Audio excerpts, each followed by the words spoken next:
ആധുനിക ഇന്ത്യയുടെ ശില്പിയായിരുന്നു മുൻ പ്രധാനമന്ത്രി രാജീവ് ഗാന്ധി എന്ന അഡ്വക്കേറ്റ് ടി.കെ. സുധാകരൻ പറഞ്ഞു. ഇന്ത്യൻ നാഷണൽ കോൺഗ്രസ് കാഞ്ഞങ്ങാട് മണ്ഡലം കമ്മിറ്റി സംഘടിപ്പിച്ച രാജീവ് ഗാന്ധി 36ാമത് രക്തസാക്ഷിത്വ അനുസ്മരണ പരിപാടി ഉദ്ഘാടനം ചെയ്ത് സംസാരിക്കുകയായിരുന്നു അദ്ദേഹം.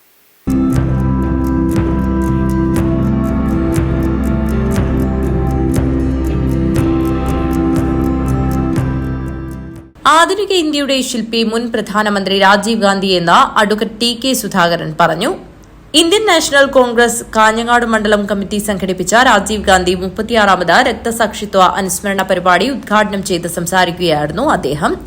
36ാം വർഷത്തിലേക്ക് കടന്നുപോകുന്ന ഘട്ടത്തിൽ ഇന്ത്യയിൽ അങ്ങോളം ഇങ്ങോളം അദ്ദേഹത്തിന്റെ രക്തസാക്ഷി ദിനം ആചരിച്ചു കാണുന്നു.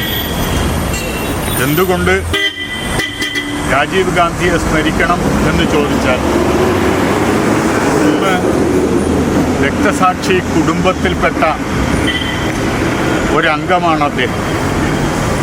ഭാരതത്തിന് വേണ്ടി എൻ്റെ ചോരയും നീരും വളമായി തീരുമെങ്കിൽ അതാകട്ടെ എന്ന് പ്രഖ്യാപിച്ച ശ്രീമതി ഇന്ദിരാഗാന്ധി ഒറീസയിൽ നിന്നും ഡൽഹിയിലേക്ക് വീട്ടിലേക്ക് എത്തുമ്പോഴേക്കും പിറ്റേന്നാൾ കാലത്ത് ഒക്ടോബർ 31 അവരെ സത്വന്ത് സിംഗും ഭീം സിംഗും എന്ന് പറയുന്ന 2 സിഖ് ഭീകരന്മാർ സ്റ്റൺ ഗണ്ണുകളെ കൊണ്ട് വെടിയുണ്ടകൾ ഉതിർത്ത് Shrimati ഇന്ദിരാഗാന്ധിയെ വധിക്കുകയുണ്ടായി.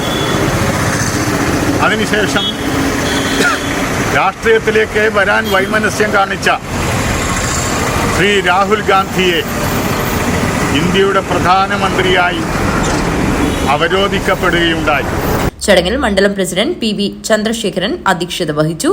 KPCC secretary M. Asnar, മത്സ്യത്തൊഴിലാളി കോൺഗ്രസ് ജില്ലാ പ്രസിഡന്റ് കെ.കെ. ബാബു, ദലിത് കോൺഗ്രസ് സംസ്ഥാന സെക്രട്ടറി കെ.പി. മോഹനൻ, കെ.എസ്.എസ്.പി.എ ജില്ലാ സെക്രട്ടറി കെ.പി. ബാലകൃഷ്ണൻ, കർഷക കോൺഗ്രസ് ജില്ലാ സെക്രട്ടറി ഡോക്ടർ ടിറ്റോ ജോസഫ് എന്നിവർ സംസാരിച്ചു. ബ്ലോക്ക് ഭാരവാഹികൾ, മണ്ഡലം ഭാരവാഹികൾ, ബൂത്ത് പ്രസിഡന്റുമാർ, പോഷക സംഘടനാ ഭാരവാഹികൾ, കൌൺസിലർമാർ, സഹകരണ ബാങ്ക് പ്രസിഡന്റ് ഡയറക്ടർമാർ, സഹകരണ സംഘം പ്രസിഡന്റുമാർ, ഡയറക്ടർമാർ തുടങ്ങിയവർ ചടങ്ങിൽ സംബന്ധിച്ചു. മണ്ഡലം സെക്രട്ടറി രാജൻ ഐങ്ങോത്ത് സ്വാഗതവും സുരേഷ് കോട്ടർച്ചാൽ നന്ദിയും പറഞ്ഞു. News bureau, Kanhangad.